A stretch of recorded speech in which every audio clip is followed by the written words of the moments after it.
मेरा क्वेश्चन ये था बेसिकली कि मेरे पे एक बिज़नेस आइडिया है, रीसेलिंग जिसे कहते हैं, तो उसी को मुझे डिस्कस करना था आपके साथ। एक लेवल पे तो आ चुके हैं लेकिन उसको हम ग्रो नहीं कर पा रहे हैं आगे।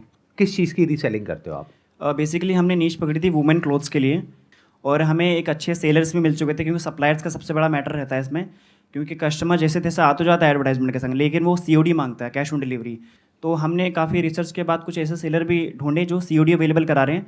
अब सब कुछ सही चल रहा है, बट एक लेवल पे आ चुका है, मतलब कि महीने के 10,000 से ऊपर नहीं जा पा रहे हैं। 10,000 प्रॉफिट या 10,000 की सेल? प्रॉफिट सेल तो हमारी 30,000 की हो जाती है।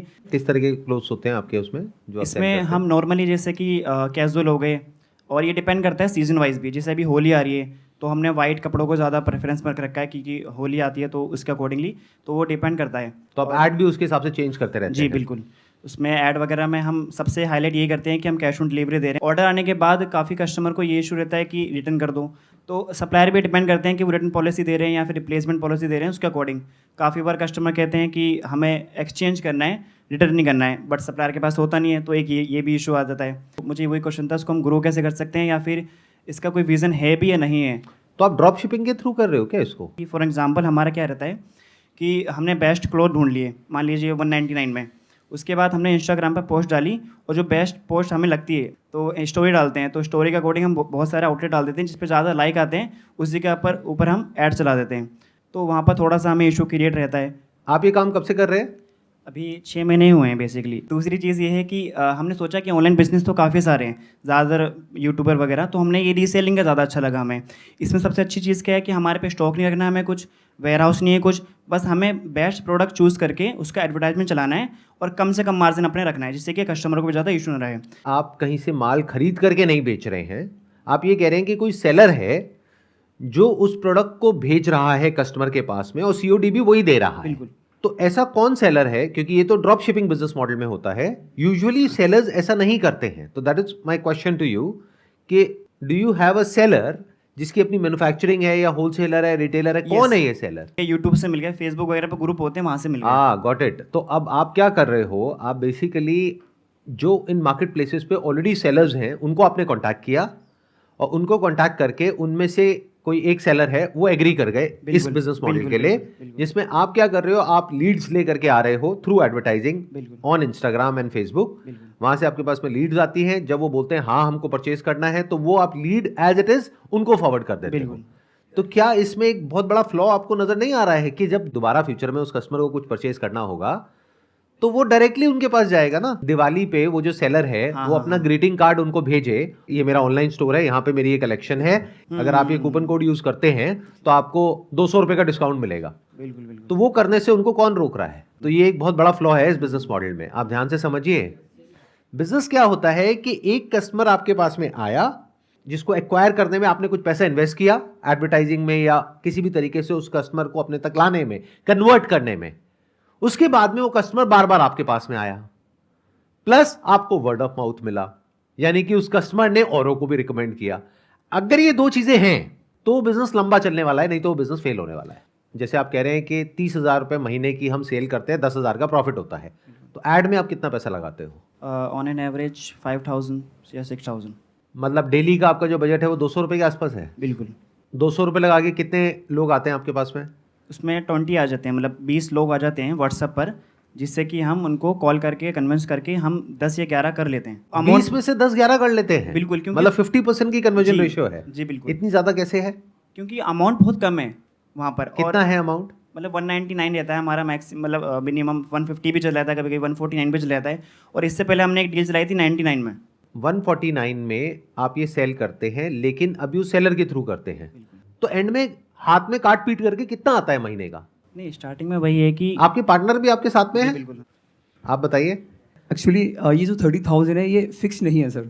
अगर सेल 30,000 की ही नहीं हो रही है, मतलब कभी हो सकता है 25 की हो गई, कभी 20 की हो गई, हो सकता है कभी 35 की हो गई, तो इस केस में जो मंथली जो रेवेन्यू होता है, जैसे हमारा कभी 8,000 हो गया, कभी 10,000 हो गया, इसमें अभी हम ये नहीं प्रॉफिट के लिए नहीं कर रहे हैं, हमें भी ग्रो करना है, रीच चाहिए कस्टमर की, इसलिए काम कर रहे हैं। इसलिए प्रॉफिट अगर कम भी आ रहा है, 20 रुपये भी आ रहे हैं, 1 करोड़ रुपये भी, कोई दिक्कत नहीं है। ये एक नई बात आई ना कि आप कह रहे हैं कि हो सकता है सेल 20,000 हो रही हो, 25,000 हो रही हो, 30,000 हो रही हो। कभी भी बिजनेस को ऐसे मत करो कि मैं प्रॉफिट के लिए नहीं कर रहा, इवेंचुअली तो आपको प्रॉफिट चाहिए ही। यस, बट शुरुआत में सर इनिशियल स्टेज पर नहीं चाहिए ना। आपको शुरू में भी चाहिए, क्योंकि जब तक ये प्रॉफिट माइंडसेट आपका नहीं होगा तब तक वो बिजनेस सस्टेनेबल नहीं होगा ना। आप ऐड चलाओगे, उसमें पैसा लगा, वहां से अब जो लोग आपके पास में आ रहे हैं, तो पहले ऐड का खर्चा लगा, प्लस जो प्रोडक्ट दे रहे हो उसका खर्चा लगा। जो मेरे को आपकी बात से समझ आ रहा है, आप खुल के नहीं बोल रहे हो, लेकिन हाथ में कुछ नहीं आता है अभी। नहीं, हाँ इतना नहीं आता है, ये है कि जितना खर्च हो रहा है उतना उससे उतना आ जाता है, प्लस थोड़ा कई बार जेब से भी लग जाता है। हाँ ये बोल सकते हैं आप। तो ये बिजनेस मॉडल बेकार है। तो अगर आज आप पैसा नहीं कमा रहे, आप इस अजम्पशन पे चल रहे हो कि एक प्रोडक्ट मैंने 300-400 का बेचने की कोशिश करी, नहीं बिका, 150 का बेचा, बिक गया, लेकिन फ्यूचर में मैं इसको 300-400 का बेच लूंगा। एक्चुअली सर अभी हमें मैक्सिमम कुछ ही टाइम हुआ है, तो कुछ टाइम के अंदर ही हम इतना फास्ट ग्रो नहीं कर सकते ना सर, तो हमें उसके लिए भी सोचना पड़ेगा। अगर हम सारा प्रॉफिट के लिए ही काम करेंगे तो कैसे कर पाएंगे। आपने मेरे बिजनेस मास्टरी के बहुत सारे एपिसोड्स हैं जो अपलोड हो गए हैं, वो हाँ, देखे हैं actually, आपने? मेरे फ्रेंड ज़्यादा देखते हैं, मैं और ज़्यादा काम नहीं कर देता हूँ। तो अगर आप देखते तो ये क्वेश्चन नहीं पूछते। ओके, इसका मतलब आपने वो सीरीज नहीं देखी है। मैंने अगर पूरी नहीं देखी होती तो आपको ये आंसर मिल गया है जो भी अभी आप पूछ रहे हो, यस कि प्रॉफिट कैसे होता है, आइडियाज क्या होते हैं, कैसे जनरेट किया जाता है। मैं बस आपको ये समझाने की कोशिश कर रहा हूं, अगर आप मेरी बात समझ पा रहे हैं। अगर बिना प्रॉफिट के आप कुछ भी सेल कर रहे हो तो वो तो कोई भी कर लेगा ना, उसमें क्या बड़ी बात है। एक चीज जो अमेजोन पे मिल रही है मान लो 500 रुपए की, किसी और मार्केट प्लेस पे मिल रही है 300 रुपए की, आप आ गए आपने कहा 150 रुपए की, तो लोग तो ले ही लेंगे। और आप खुश हो रहे हो कि हमने कुछ क्रैक कर लिया है। कुछ नहीं क्रैक किया है आपने। The moment you increase the price back to the same level, 300, 400, 500, आप ये तो देखो आप लॉन्ग टर्म में किससे कॉम्पीट कर रहे हो, आप मार्केट प्लेसेस से कॉम्पीट कर रहे हो। तो ये बिजनेस मॉडल फेल है डे वन से ही। कुछ भी यूनिक नहीं है आपके पास में ऐसा कि कस्टमर बार बार आपके पास में आए। आप अभी उस कस्टमर को पकड़ रहे हैं जिसको सबसे सस्ता जहां पर मिल रहा है वहां से वो ले रहा है। तो कल आपके जैसे और कोई आ जाएंगे, उनसे ले या अभी भी होंगे ऐसे लाखों लोग जो सेम ऐसी ही सोच के साथ इंस्टाग्राम पे और इधर उधर एंटर करेंगे कि मैं अभी फिलहाल पैसा नहीं कमाऊंगा, सस्ता बेचूंगा, तो आपके प्रोडक्ट बिकने बंद, क्योंकि आपका है 200 रुपए का, उसका है 150 रुपए का। तो आपको करना क्या है, पहले आपको एक बिजनेस मॉडल को क्रैक करना है जो अभी आपने क्रैक नहीं किया है। अगर वहां पे आपको पैसा नहीं आ रहा है और फ्यूचर में भी आने की गुंजाइश नहीं है, तो वो टाइम खराब करने वाली बात हो गई और पैसा खराब करने वाली बात हो गई। तो आपको क्या करना है, अगर मैं आपकी जगह हूंगा तो मैं क्या करूंगा।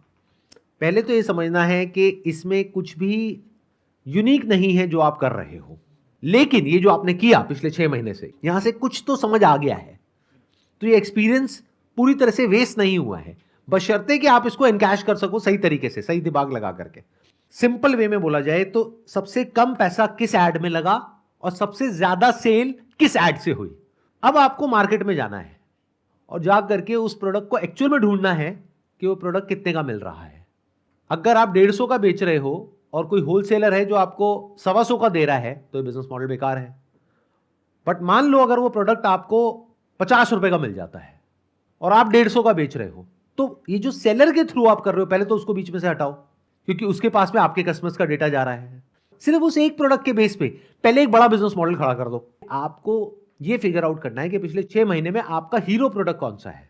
हीरो प्रोडक्ट का मतलब होता है कि ऐसा प्रोडक्ट जहां पे के कन्वर्जन सबसे अच्छा है, कॉस्टिंग कम है, मार्जिन ज्यादा है और कन्वर्जन अच्छी है, रिटर्न कम है। तो वो एक प्रोडक्ट आपने ढूंढ निकाला, उस एक प्रोडक्ट के ऊपर पूरा एफर्ट लगा दिया और उस प्रोडक्ट को पूरी तरह से क्रैक कर दिया। अब ये जो मैं बोल रहा हूं, ये मैं सिर्फ बोल नहीं रहा हूं, ऐसे बहुत सारे स्टार्टअप्स हैं जिनकी प्रेजेंटेशन मेरे पास में पड़ी हुई है। I can't take their name because that information is confidential, लेकिन उन्होंने एग्जैक्टली यही किया जिसकी मैं बात कर रहा हूं। और आज उनकी रेवेन्यू है एक प्रोडक्ट से 50 करोड़, 100 करोड़, 150 करोड़। क्या अब हमारी जो बात हुई उसके बेसिस पे आपके माइंड में कोई हीरो प्रोडक्ट आ रहा है? बिल्कुल आ रहा है। बताइए क्या है। एक जंप सूट है बेसिकली हमारे पास वुमेन का, वो काफ़ी अच्छा कन्वर्जन है। एग्जैक्ट नाम तो नहीं पता, बट वो काफ़ी हमारा बेस्ट सेलर कर सकते हैं उसको। वो कितने का बेचते हो आप?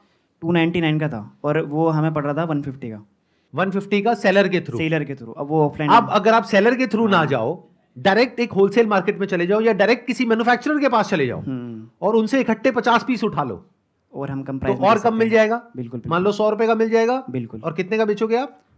299 का। 299 का। अगर उसको आप ब्रांडेड कर दो तो उसका बढ़िया से शूट कर दो तो 499 या 1000 तक का भी जा सकता है वो। 499 तक जा सकते हो। बिल्कुल जा सकता 150 का पड़ा, 499 का आपने बेचा, 3 गुने का मार्जिन आ गया। है। जी जी। अब इस बिजनेस में सेंस है और सिर्फ ये करो और अपनी पूरी वेबसाइट, उसकी पूरी कहानी, पूरी स्टोरी इसी के अराउंड होनी चाहिए।